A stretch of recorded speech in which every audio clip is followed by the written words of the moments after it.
Hi traders, it's Lockie here, CTO and lead trader at Samurai Day Trading. A massive thank you for coming and dropping by the YouTube channel. And for those of you who are already members of the Samurai trading team, as a big welcome, welcome to the series. In this video series, we're going to be guiding you through the nuances of the NinjaTrader 8 platform. As there's lots of tips, there's lots of tricks, there's lots of cheat codes, there's lots of ways of navigating this platform very, very well. So in this series, we're going to put together our best tips and tricks on how to use NinjaTrader to your best advantage.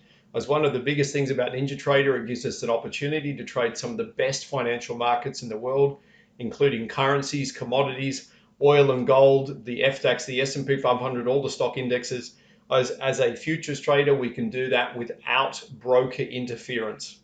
So gone are the days of over-the-counter brokers, as you will see right throughout this video series and throughout the other video series on YouTube. Suffice to say, ladies and gents, the series has been put together for you. The intent is that you learn a lot about NinjaTrader, learn about how to take advantage of the platform, learn about the nuances, learn about all of the tips and tricks we can give you, with the intent of turning you into an absolutely phenomenal professional day trader. So welcome to the series with Samurai Day Trading, and I look forward to guiding you on how to use NinjaTrader 8 like a professional trader. So I hope you enjoy the video series.